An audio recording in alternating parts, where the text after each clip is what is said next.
Hey guys, welcome back to Connecting the Dots, a podcast where a group of kids get together and try and connect the dots of life. I'm your host, Nathan Rondoni. That's our special guest. Sam. And we have a history project today. And we got to do it on Reaganomics. And we're doing a podcast. So let's get into it. Stories, people, purpose, yeah, it's all in the plot. Welcome to the show, connecting the dots.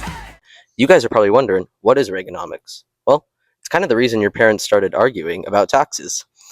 It's a tax plan that started in 1981 to 1989, built on supply-side economics. I'm going to break down the 4 pillars of Reaganomics. So first off, it cut taxes, especially on the wealthy and corporations. It also cut government spending on social programs. It reduced regulation on businesses, and it tightened money supply to fight inflation. So, Reaganomics was contrasting fiscal and monetary policy. It tightened the money supply, which increased interest rate, and lower taxes makes capital spending easier. So, a tighter money supply raises interest rates, which decreases capital spending, which is how we get GDP growth. But lower taxes makes capital spending easier because businesses had more money. So it's kind of contrasting, and Reaganomics was working against each other.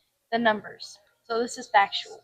So, top income tax rate dropped from 70% to 50% under the Economic Recovery Tax Act of 1981. It also lower tax bracket dropped from 14% to 11%. The corporate tax cut from 48 to 34%. The estate taxes slashed. Corporate taxes trimmed by $150 billion over 5 years. 20 million jobs created during Reagan's 8 years. And unemployment dropped from 7.6% to 5.5%. But tripled the national debt and produced large budget deficit in U.S. history at the time. The theory versus reality. So the idea behind Reaganomics was to cut taxes on the top earners. So they would invest money into their businesses, creating more jobs, and the jobs would trickle down so everyone wins. Did it actually trickle down? Kind of. So long peacetime economic expansion, inflation came down, unemployment dropped, but that was in the short run. Income inequality widened across the decades. Debt tripled, and according to the Phillips curve and monetarists, lower inflation, unemployment just means less productive. So even Reagan's own team didn't believe the tax cuts would work. Because the spending multiplier is 1 greater than the tax multiplier, the cut on government spending led to more inflation. And the Phillips curve states that you cannot have low inflation and low unemployment in the long term, because we have a natural rate of unemployment of around 4%.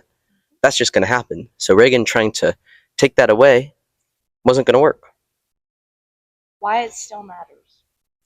So, connected to today, every time you hear politicians argue about tax cuts for the wealthy versus the middle class, that's Reaganomics still in the room. From a team perspective, this affects what jobs exist, what colleges cost, and what gets funded.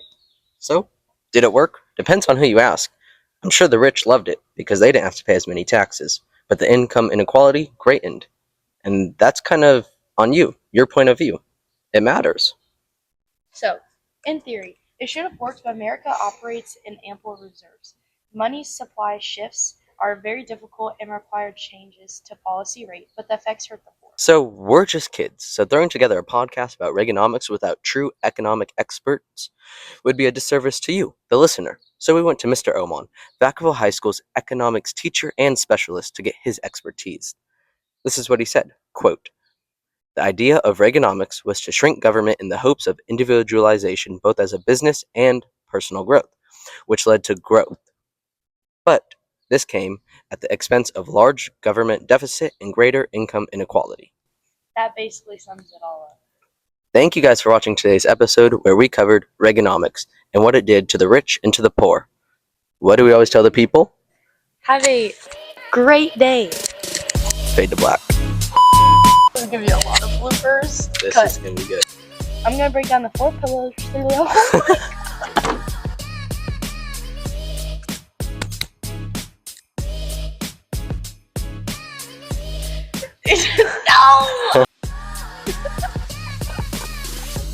Okay.